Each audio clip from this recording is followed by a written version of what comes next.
बड़े सौभाग्य से असीम जी उपस्थित हैं। मूलतः रतलाम में इनकी शिक्षा दीक्षा हुई है। बाद में ये लंदन चले गए और वहाँ पर कई वर्षों से रह रहे हैं और वहाँ पर अपना एक मकान ले करके एक तपस्या का जीवन जी रहे हैं। जॉब भी करते हैं और अपनी आंतरिक अवस्था में रहते हुए जॉब करते हैं। वहाँ का चाकचक्य, वहाँ के जो दृश्य हैं उनसे अप्रभावित रहते हुए, क्योंकि सबसे ज़्यादा बाहर तो एकदम से सब प्रकार के आकर्षण उपलब्ध हैं, उन आकर्षणों के बीच में एकदम शांत मन से वहाँ पर अपना काम करते हैं। और सौभाग्य से इनके साथ जिस देवी का संबंध हुआ वो भी इसी लाइन की हैं, तो दोनों एकदम मानी जैसे ब्रह्मचारी होते हैं वैसे जीवन जीते हैं और बड़े आदर भाव से वो इनको अपना बच्चा समझती हैं और ये उनको माता के रूप में देखते हैं। तो ऐसे इनके रिलेशन हैं और बहुत ही पवित्रता से, बहुत ज़्यादा ईमानदारी से अपने रास्ते पर चल रहे हैं। तो वहाँ पर ऋषिकेश में वेदांत पढ़ रही हैं, पहले पतंजलि में भी रही हैं, मिशिता जी उनको कहते हैं। तो आज हमारे बीच में है। मैं चाहता हूँ कि वो जो कुछ वो देखते हैं, समझते हैं, जीवन के स्वरूप को, बाधाओं को और बाधाओं से पार होने के लिए जो साधना है उस सब पर विचार करते हैं। बहुत सारे लेक्चर्स भी वहाँ पर भी देते रहते हैं, भारत में भी जब आते हैं तो इनके लेक्चर होते रहते हैं। तो हम चाहते हैं कि उस सब को हम सब में शेयर करें और आप YouTube के माध्यम से भी ये सब लोगों को लाभ मिल जाएगा। वैसे मैंने इच्छा प्रकट की। तो श्री आदरणीय असीम जी।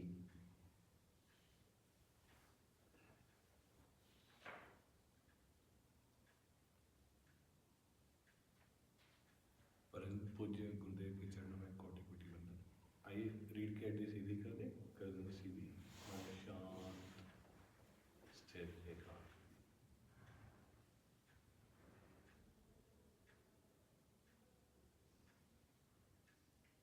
अपनी चित्त की वृत्तियों को बाहर से खींच के आत्मिक वृत्ति में लाने का प्रयास करें। अनुभव करें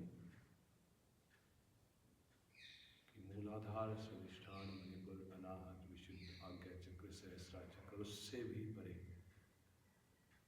एक प्रकाश का पुंज जो ज्ञान का स्वरूप है, वो सभी चक्रों का भेदन करता हुआ हमारे मस्तिष्क से 1.5 फीट ऊपर एक कमल के पुष्प के रूप में विकसित हो रहा है। जैसे जैसे इसका विस्तार हो रहा है वैसे वैसे हमारे भीतर शांति, परमानंद, ज्ञान, वैराग्य की अभिवृद्धि हो रही है। और एक कमल का पुष्प संपूर्ण सृष्टि को आच्छादित कर रहा है। हम 3 बार ओम का उच्चारण करेंगे। ओम इति एकाक्षरम प्रणवो धनो शर्वात्मा ब्रह्म तन्लक्ष्यम उच्यते अप्रमत्तेन वेदव्यम शर्वत तन्मय। हम ओम के धनुष पे आत्मा के बाण का संधान करते हुए उस परमात्मा तत्व लक्ष्य का वेदन करेंगे और आत्मा परमात्मा एक हो जाएंगे। यही हमारे जीवन का मूल लक्ष्य है। अज्ञान की अवस्था में हम स्वयं को अनित्य से जोड़ के अनुभव करते हैं। ज्ञान की अवस्था में, विवेक की अवस्था में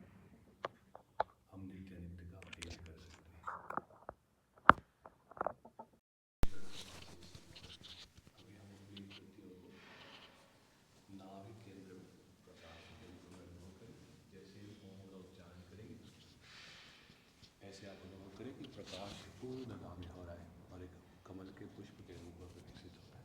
आइए हम 3 बार ओम का उच्चारण करें।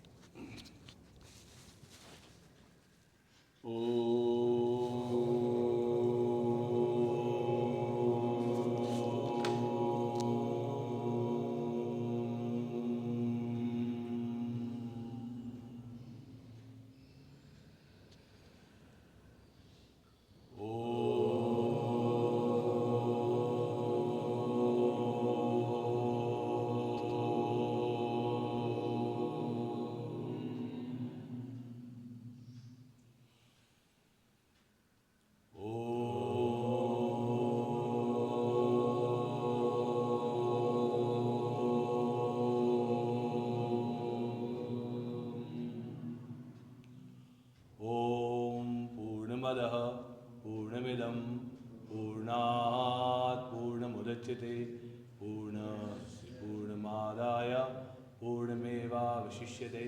ओम शांति शांति शांति। शंकरं शंकराचार्यं केशवं बादरायणं सूत्रभाष्यकृतौ वन्दे भगवन्तौ पुनः पुनः।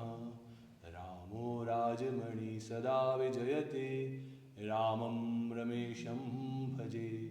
रामेणाभिहता निशाचरचमू रामाय तस्मै नमः।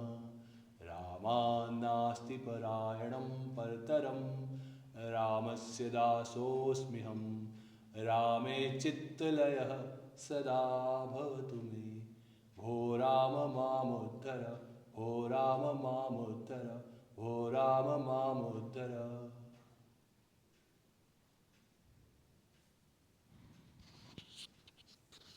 प्रथमतया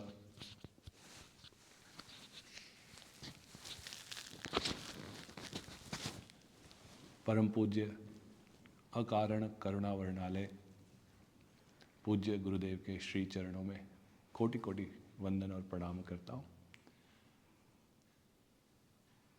गुरु वो दृष्टि देते हैं जिसके बदलने से समष्टि बदल जाती है, हमारा अज्ञान दूर हो जाता है। हमारे जीवन में, मेरे और मिशिता जी के जीवन में गुरुदेव का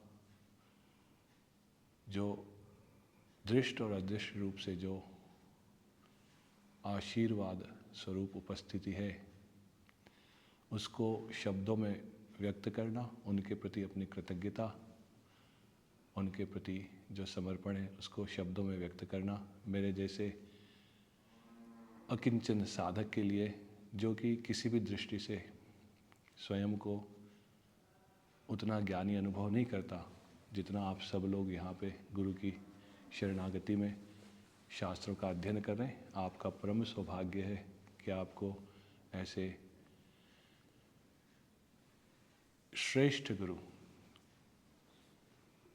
श्रोत्रिय ब्रह्मनिष्ठ आपको गुरु की सन्निधि प्राप्त हो रही है। आप सब लोगों में विराजमान अपने इष्ट और गुरुदेव को मैं प्रणाम करता हूँ।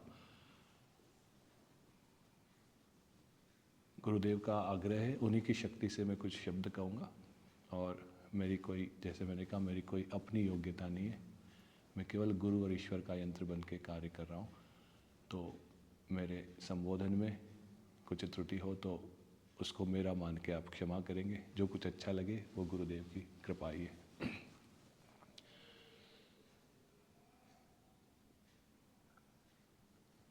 मैं मूलतः तो गुरुदेव के प्रवचन सुनने, उन्हें से आशीर्वाद लेने और उनके दर्शन करने के लिए आया था। गुरु जी का आग्रह है तो अनुभूति के स्तर से आपसे कुछ चर्चा करने का मैं प्रयास करूँगा। वेद की ऋचाएँ कहती हैं कि विद्यते हृदय ग्रंथि छिद्यन्ते सर्व संशया श्यन्ते चास्य कर्माणि तस्मिन् दृष्टि परावे। हम जो भी कर रहे हैं उसका लक्ष्य, दो ही उसके लक्ष्य, एक दुखों की आत्यंतिक निवृत्ति, दूसरा परमानंद की प्राप्ति। विडंबना यह है कि हम संसार में लोगों को भिन्न भिन्न प्रवृत्तियों में लगा हुआ देखते हैं, सभी आनंद प्राप्त करना चाहते हैं, भिन्न भिन्न रस्तों से आनंद की प्राप्ति में लगे। पाश्चात्य संस्कृति का दर्शन ये कहता है कि वस्तुओं के प्राप्त करने से आनंद की प्राप्ति होती है। इसलिए जो अमेरिका का कॉन्स्टिट्यूशन है उसमें कहते हैं pursuit of happiness, we are running after happiness.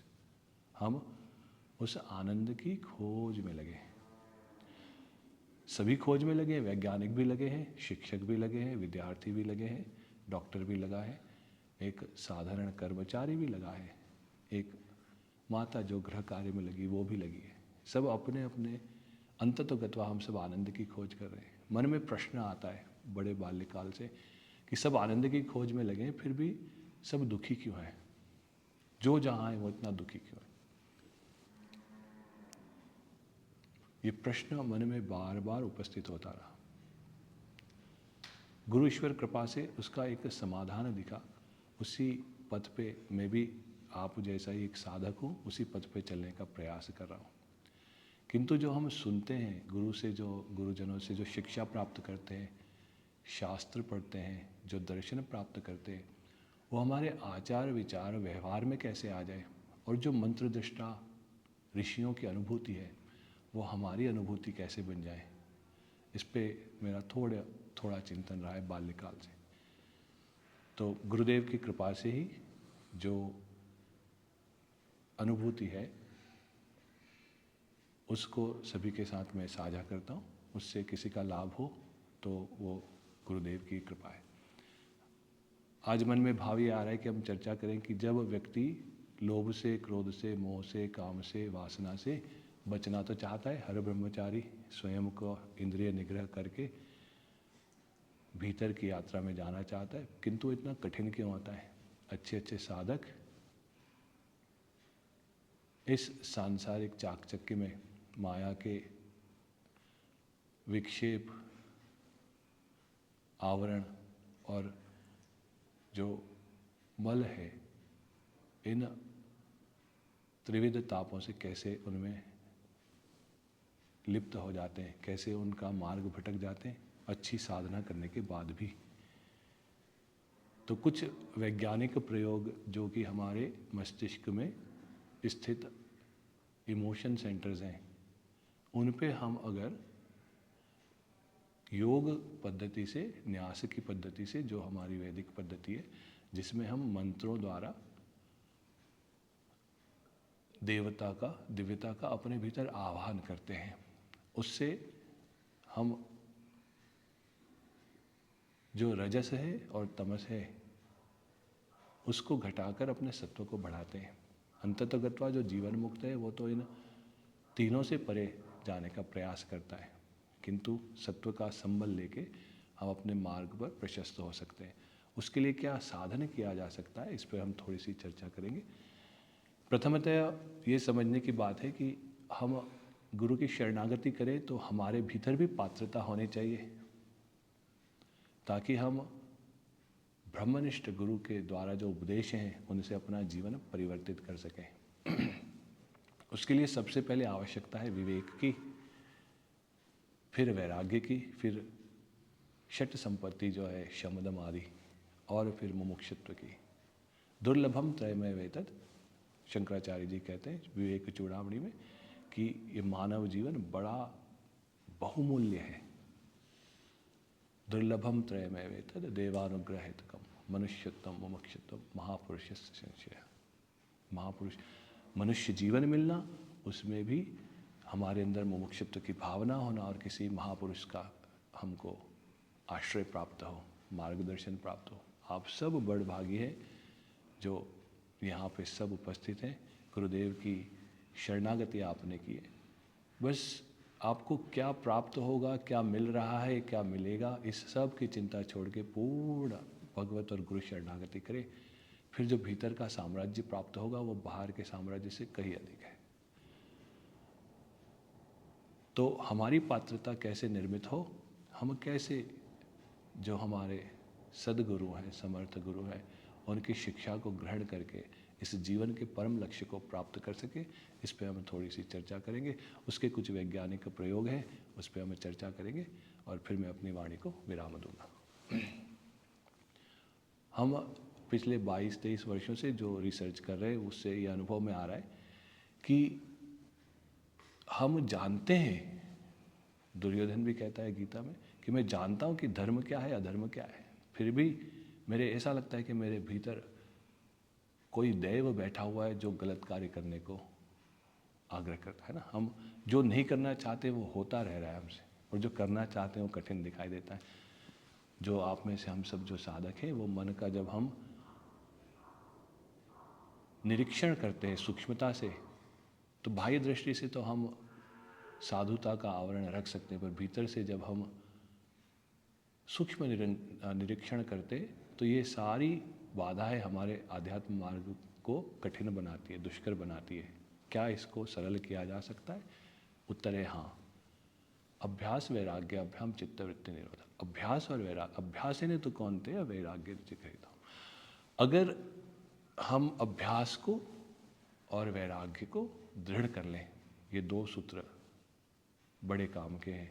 इसी से मनोनिग्रह हो सकता है और इसी से हम अपने लक्ष्य को प्राप्त कर सकते हैं। अभ्यास कौन से करें? तो निरंतरता से वो अभ्यास करें। इसको जो वैज्ञानिक दृष्टिकोण से कहते हैं कंट्रोल्ड कंडीशनिंग।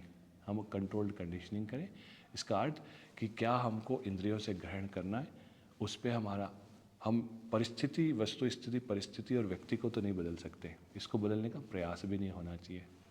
जो हम सेवा भी समाज में कर रहे हैं वो स्वयं के उत्थान के लिए है, क्योंकि अंततो गत्वा नवा अरे पत्यु कामाय पति प्रिय भवति, आत्मनस्तु कामाय पति प्रिय भवति। हम केवल और केवल अपने ही कल्याण के लिए, अपने ही आनंद के लिए सारा कार्य कर रहे हैं।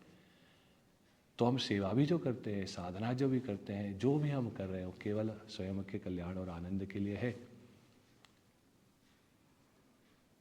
तो हमारा प्रयास ये होना चाहिए कि हम जो भी अभ्यास करें वो अभ्यास ऐसे हो जो हमको सत्व की ओर ले जाए, प्रकाश की ओर ले जाए, अज्ञान से ज्ञान की ओर, अंधकार से प्रकाश की ओर। और हम अपने उस अपरिच्छिन्न स्वरूप को जान सकें, समझ सकें, हमारे उस सच्चिदानंद स्वरूप को जान सकें जो सदैव है, जो ज्ञान प्रकाश स्वरूप है और हम ही आनंद स्वरूप है। जब तक हम पाश्चात्य वृत्ति को नहीं काटेंगे, जो पाश्चात्य संस्कृति की जो हमारे भीतर बहुत गहरी छाप बैठी हुई, उसको नहीं तोड़ेंगे, तब तक हमको भारतीय संस्कृति का, सनातन संस्कृति का जो ज्ञान है वो उपलब्ध नहीं हो पाएगा, क्योंकि ये दोनों विरोधाभासी हैं। जैसे मैंने प्रथमतः कहा कि अगर पहले तो मनुष्य को ये विवेक द्वारा जानना पड़ेगा कि उसका प्रयास किस लिए है। उसका प्रयास आनंद के लिए। हम दुखों से निवृत्ति चाहते हैं और आनंद प्राप्त करना चाहते हैं। आनंद भी कैसा है? जो भूमा है, जो सतत है, तैलवत बह रहा है। हमारे ऋषि मुनि छोटे छोटे सुख से, आनंद से, छोटे छोटे सुखों के पीछे नहीं भागते, वो पूर्ण आनंद चाहते थे। सदैव आनंद रहे। मेरे शरीर में कष्ट हो तो भी मैं आनंद में, मैं निरोगी हूँ तो भी आनंद में, बाह्य संपदा है तो भी आनंद में, न है तो भी आनंद में, हर दृष्टि से हर समय मैं आनंद में कैसे रहूं। तो पूर्ण आनंद वो चाहते थे, परमानंद चाहते थे, अपरिच्छिन्न। ये प्राप्त किया जा सकता है, इसमें कोई संदेह नहीं, क्योंकि शास्त्र और गुरु की जो वाणी है वो मिथ्या नहीं है। इसमें सबसे पहले हमको श्रद्धा रखते हुए ये निर्णय करना पड़ेगा कि गुरु और शास्त्र की वाणी मिथ्या नहीं है। गुरु और शास्त्र में, ईश्वर में हमारी पूर्ण निष्ठा होनी चाहिए और पूर्ण समर्पण। अब अभ्यास की बात हम करें तो अभ्यास को हम इस दृष्टि से देखें कि जो जो अभ्यास हमको हमारे लक्ष्य तक ले जाते हैं।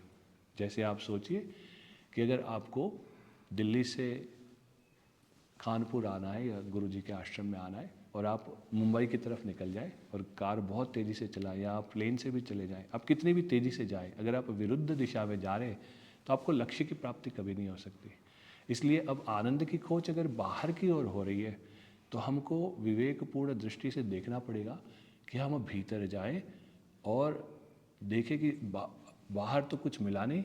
अगर बाहर कुछ मिला नहीं तो भीतर ही है जो आनंद हमारे भीतर है। यही ऋषि मुनियों ने ज्ञान प्राप्त किया।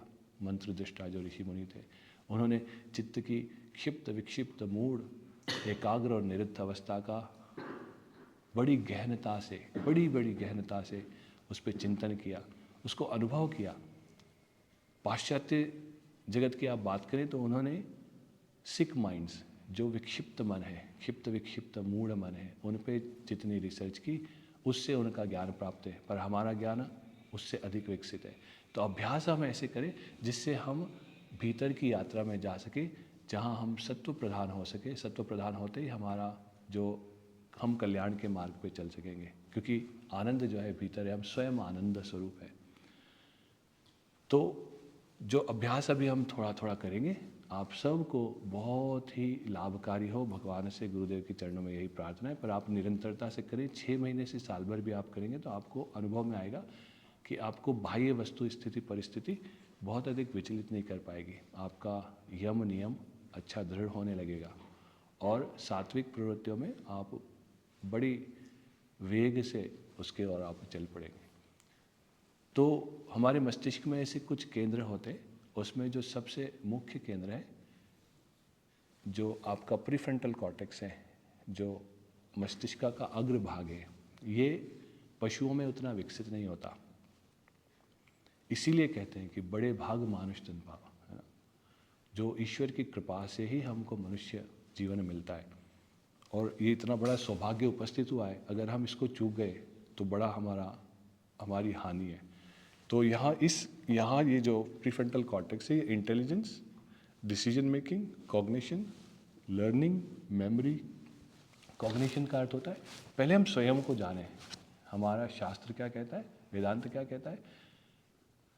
इससे पहले कि हम हमारे आसपास को जानें, दूसरों को जानें, स्वयं को पहले जानें। हु एम आई, स्वयं की खोज पहले हो। क्योंकि हम जो भी समझेंगे that will be in relation to how we identify ourself. हम स्वयं को क्या अनुभव करते हैं, उसी की दृष्टि से हम दूसरी वस्तुओं से स्वयं को जोड़ पाएंगे। तो ये जो आपका प्रीफ्रंटल कॉर्टेक्स है, इसमें जब भी आप प्रकाश का, हमारी रिसर्च कहती है कि जब भी आप प्रकाश का अनुभव करते हैं तो उसकी न्यूरोप्लास्टिसिटी बढ़ जाती है। हमारे ब्रेन के अंदर 100 बिलियन न्यूरॉन्स हैं और हम उनकी पूर्ण क्षमता का प्रयोग नहीं करते, क्योंकि हम चिंताग्रस्त हैं, भय आक्रांत हैं, हमको भूत की ग्लानि है, भविष्य की चिंता है। जब हम सतत इन भावों में रहते हैं तो हम हमारे भीतर कुछ रासायनिक परिवर्तन कर देते अनचाहे, जिससे कॉर्टिसोल जो एक हार्मोन है वो बढ़ जाता है। उसके बढ़े रहने से, सतत कई वर्षों तक बढ़े रहने से हमारी मस्तिष्क की क्षमताएं, हमारे भीतर जो देवीय क्षमताएं, दिव्य क्षमताएं हैं, आध्यात्मिक क्षमताएं, उनका ह्रास हो जाता है। इसीलिए हम साधना पथ में उन कठिनाइयों को अनुभव करते हैं। जब हम आंतरिक सामर्थ्य को जागृत कर लेते तो पथ वही होता है। बाह्य दृष्टि से कोई बहुत अंतर नहीं पड़ता, पर आंतरिक दृष्टि से आप बहुत समृद्ध हो जाते हैं, सामर्थ्यवान हो जाते हैं और बाहर से आने वाले झंझावातों से आप भयभीत नहीं होते। और किसी साधक के लिए ये बहुत बड़ी उपलब्धि है। तो हम प्रथमतः कुछ अभ्यासों की बात करेंगे कि जब आप सुबह प्रभात में उठते हैं तो उठते समय आप चेहरे पे प्रसन्नता रखें। पहले ये कृत्रिम होती है, आर्टिफिशियल होती है, क्योंकि जैसे ही हम उठते हैं अभी हम क्या करेंगे, आगे क्या होने वाला है, इसकी हमको चिंता होती है हमारे मन में भिन्न भिन्न विचार आते हैं। एक दिन में हम 60,000 विचारों का चिंतन कर लेते हैं, इतने विचार आते हैं। जब हमारा विचार, बहुत अधिक विचार होते हैं तो चित्त बिखरा हुआ होता है। जब हमारे भीतर एकाग्रता आ जाती है तो हम अपने उस लक्ष्य को आसानी से प्राप्त कर सकते हैं। तो बिखरे हुए मन को भीतर लाने के प्रयास में सबसे पहले आपको कि भीतर से आपको प्रसन्नता का अनुभव होना चाहिए। उससे कॉर्टिसोल लेवल का, हार्मोन का लेवल कम होता है और जो सेरोटोनिन, एंडोर्फिन, एनकेफिलिन है, जो आपको आनंद प्रदान करने वाले हार्मोन है, उनकी वृद्धि होती है। अगर आप बाहर से आनंद सुख ढूंढने का प्रयास करते हैं प्लेजर्स के थ्रू, तो डोपामिनर्जिक एक्टिविटीज़ होती है जो कि एडिक्टिव होती है। मतलब आप बार बार मोबाइल देखना, बार बार चाय कॉफ़ी पीना, बार बार बाहर की वस्तुओं से आनंद प्राप्त करना, आप ये जो कर रहे हैं, इससे थोड़ा थोड़ा आपके मस्तिष्क को सुख का अनुभव होता है, पर ये आपको हैबिट फॉर्मेशन में डाल देती है। अब आप बाहर की वस्तुओं से फिर जितना जुड़ने लगते हैं उतना भीतर से आप कट जाते हैं। आप भीतर से, केंद्र से, जो गुरुदेव कहते हैं कि केंद्र से जुड़ के परिधि पे कार्य करें, ये भी प्रार्थना में है। तो केंद्र से जब हम जुड़ गए और फिर हम परिधि पे तो कोई चिंता की बात नहीं है। हम जब समाज में कार्य करें केंद्र से जुड़ के तो उसका प्रभाव उतना नहीं पड़ेगा, फिर हमारे ऊपर रजस तमस का उतना प्रभाव नहीं पड़ेगा, हमारा जीवन सात्विक होगा। तो जब आप उठें तो आपके मुख पे प्रसन्नता होनी चाहिए। प्रथमतः तो इतना आपसे हो नहीं पाएगा, पर धीरे धीरे धीरे आप कुछ ही सप्ताह में देखेंगे कि उठते ही मन में भीतर से आंतरिक प्रसन्नता और भीतर प्रकाश का अनुभव होगा। दूसरी वस्तु आप करें कि आप जब उठ गए तो रीढ़ की हड्डी सीधी, गर्दन सीधी, मन शांत, स्थिर, एकाग्र, शरीर शिथिल और सावधान। फिर आप आपके जो भी इष्ट है, अपने गुरुदेव हैं, जो सुंदर तीर्थों के चित्र हैं, आप किसी का भी चिंतन कर सकते हैं। जो निर्गुण निराकार में मानते हैं वो प्रकाश की ज्योति का चिंतन कर सकते हैं। और उसका अनुभव आप कैसे करें कि आप अपने भूमध्य में उसको अनुभव करें। आप पहले उस चित्र को देखें, फिर नेत्र बंद करके अपने भूमध्य में उसको बंद आँखों से देखने का प्रयास करें। इससे आपकी धारणा सिद्ध होती है। हम ध्यान की बात करते हैं, समाधि की बात करते हैं, किंतु अगर हमारे भीतर शमदम नहीं है और धारणा हमारी सिद्ध नहीं हुई तो ध्यान में प्रवेश करना और फिर समाधि में जाना ये बहुत दुष्कर और बहुत कठिन कार्य है। इसलिए सबसे पहले धारणा को हमको सबल करना पड़ेगा। आप 1.5 घंटे से 2 घंटा अगर किसी एक विचार को लेके, एक चित्र को लेके, एक चिंतन को लेके नेत्र बंद करके बिना किसी और विचार के आए आप अगर उस पर अपने को केंद्रित रख सकते हैं तो इससे आपकी धारणा प्रबल हो जाती है, फिर आपका ध्यान में प्रवेश हो सकता है। तो सुबह आप उठे, आप किसी भी अपने इष्ट का दर्शन करें, उनका चिंतन करें, फिर भूमध्य में उसके प्रकाश का अनुभव करें। आप अनुभव करेंगे कि जैसे आप खुले नेत्रों से आप अपने इष्ट को देख पाते हैं, उसको आप बंद नेत्रों से भी वैसे ही देख पाएंगे। अभी मैं आप लोगों को देखूं और अपने नेत्र बंद कर लूँ। अभ्यास से मैं अब मेरे जो नेत्र बंद हैं उनसे मैं आप सब लोगों को वैसे ही देख पाता हूँ जैसे मैं खुली नेत्र से देख पाता हूँ। ये धारणा का प्रभाव है। इससे आप जो अध्ययन करेंगे, आप जो पढ़ते हैं वो आपको जल्दी स्मरण में आ जाएगा। आप जो भी आप अपने जितने भी यहाँ पे विषय पढ़ रहे हैं उनका ज्ञान आपको जल्दी होने लगेगा। तो आप अपने नेत्र बंद करके 5 से 10 मिनट यहाँ पे अपने भूमध्य में उसका अनुभव करें।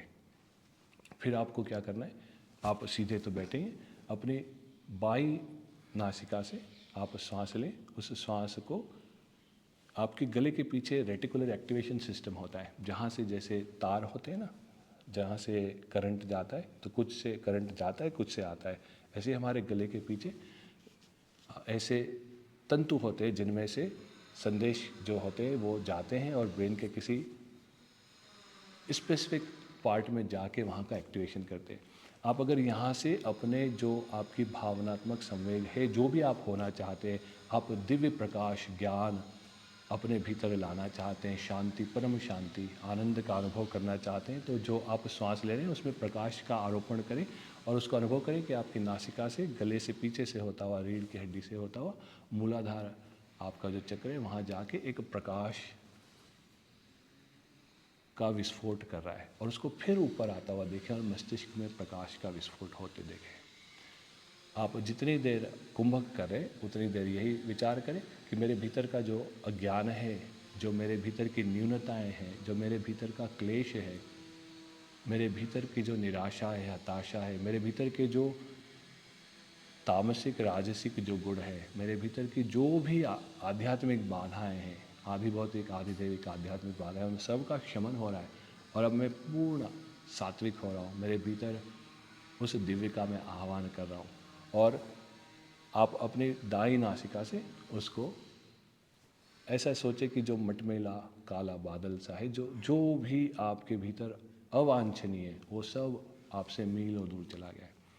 फिर आप दाई नासिका से लें, फिर कुंभक करें, रेचक कुंभक, और फिर आप उसको आप बाई नासिका से उसको फिर आप बाहर, ऐसा एक बार क्या, ऐसा आप 3 बार कर लें।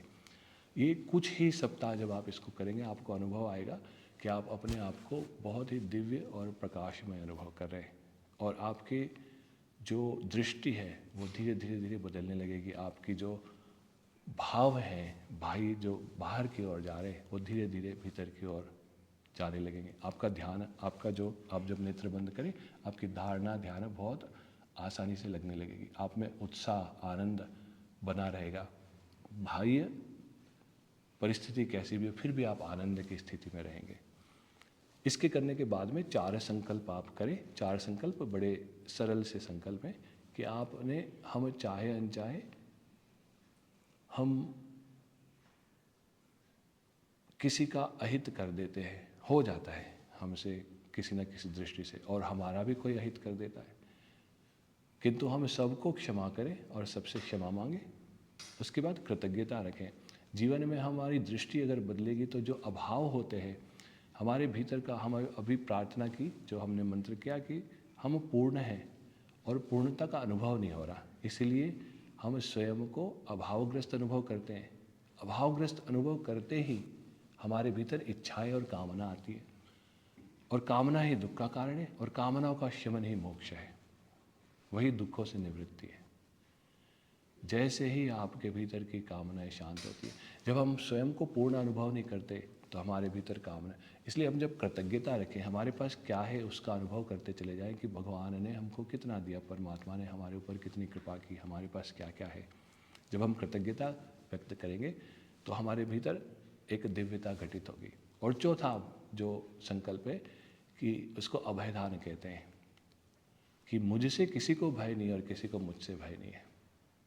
संन्यास में ये शपथ होती है। अगर आप इसको धारण करने लगे तो आपको अनुभव आएगा कि आपके मस्तिष्क में जो अमिगडाला है, जहाँ से आपके फाइट एंड फ्लाइट रिस्पॉन्स, जो भय के कारण हम जो निर्णय लेते हैं, उससे आपकी मुक्ति होने लगेगी। आप इन 4 संकल्पों को लें, अपने आसपास एक आप रक्षा कवच बना लें। मस्तिष्क जो भी समझता है वो चित्र की दृष्टि से समझता है। अभी मैं आपसे बात भी कर रहा हूँ तो ये पिक्टोरियल मेमोरी ही फॉर्म कर रहा है। आप जो भी समझ रहे हैं सब उसी से समझ रहे हैं। तो आप अपने आसपास ऐसा अनुभव करें कि मेरे भीतर कोई भी अवांछनीय विचार नहीं आ सकता, मेरे भीतर कुछ भी ऐसा नहीं आ सकता जो मेरे भीतर एक दूषितता को उत्पन्न करे।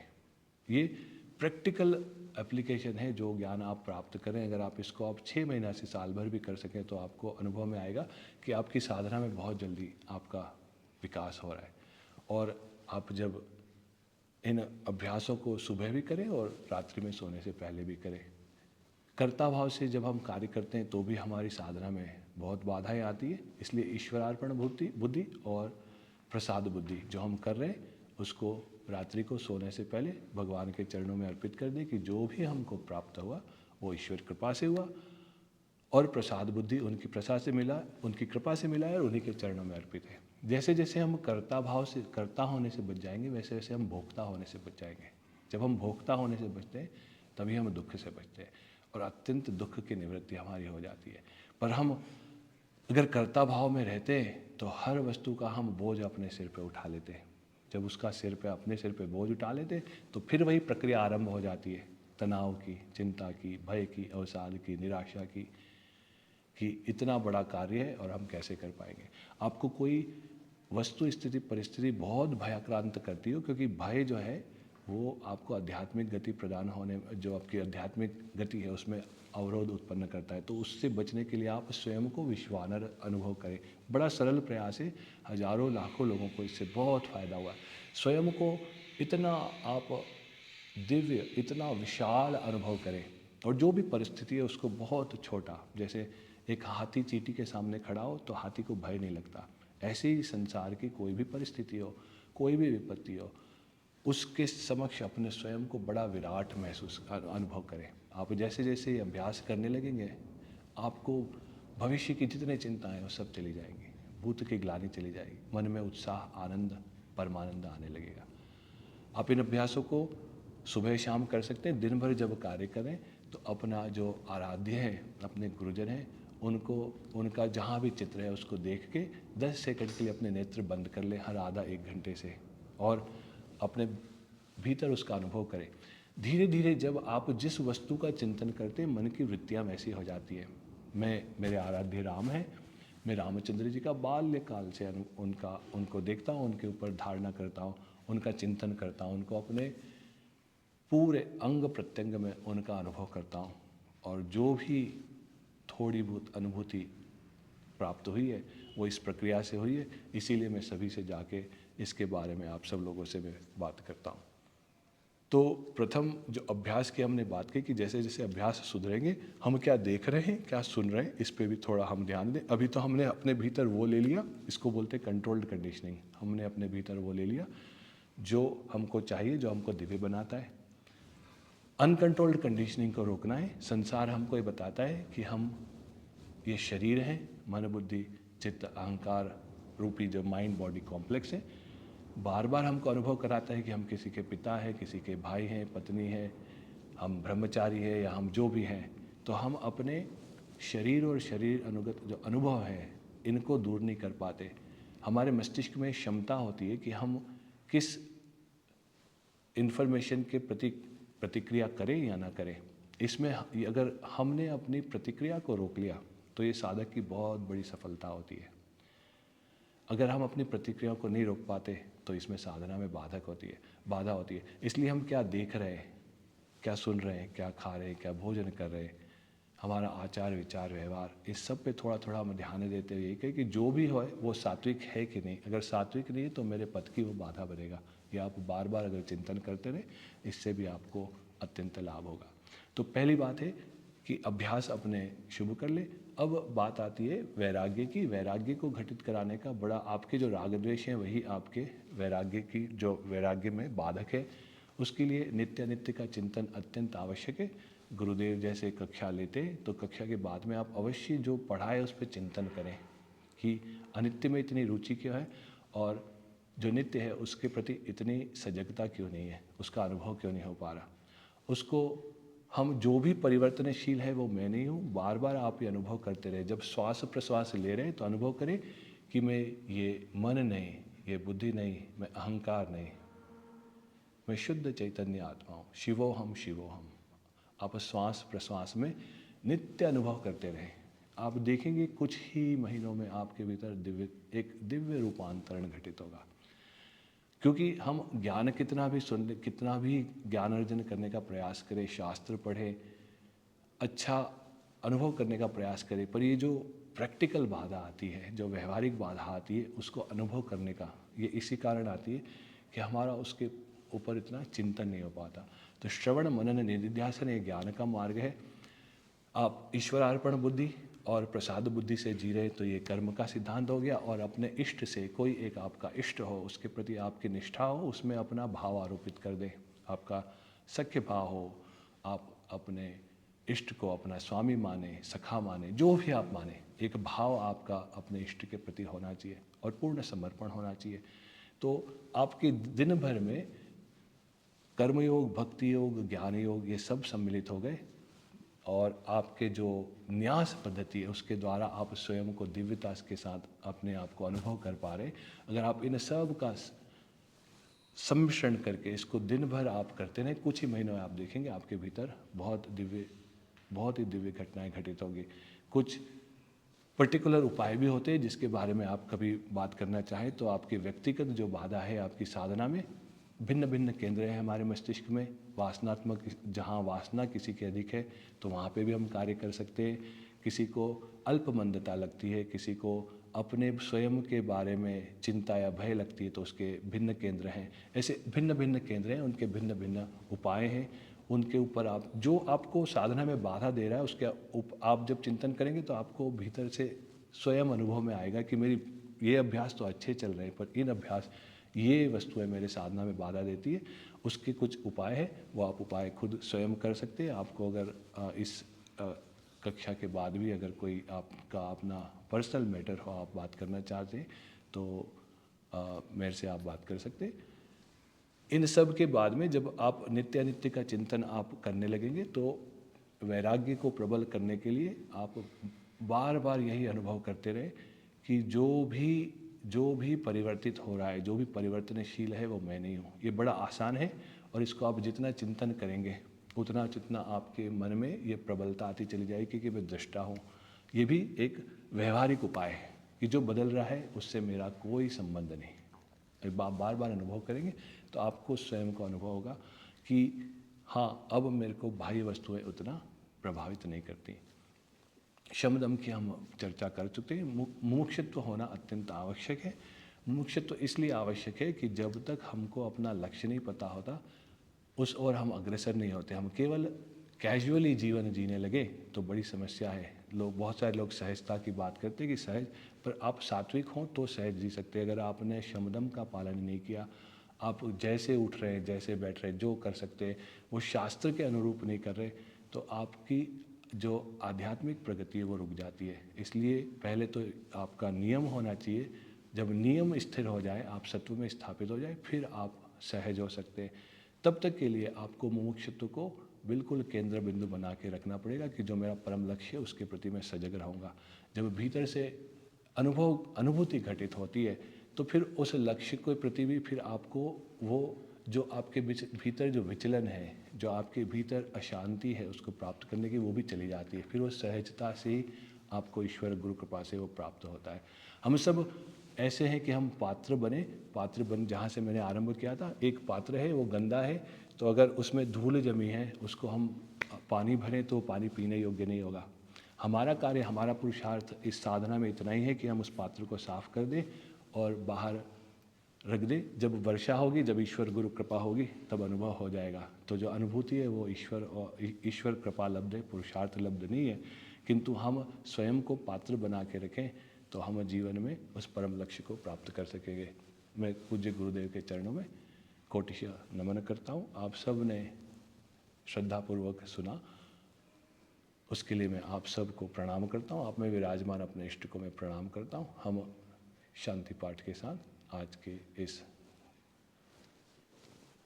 जो हमने आज सुंदर चर्चा की, इसको हम यहीं विराम देते हैं। ओम पूर्णमदः पूर्णमिदं पूर्णात् पूर्णमुदच्यते पूर्णस्य पूर्णमादाय पूर्णमेवावशिष्यते। ओम शांति शांति शांति। ओम गुरुभ्यो नमः।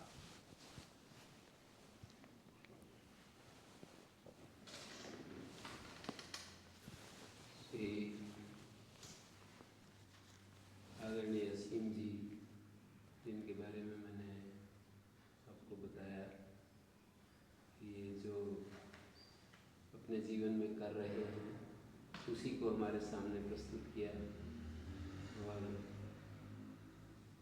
उसका सार यही है कि हम अंतर्मुख हों। हम अंतर्मुख रहते हुए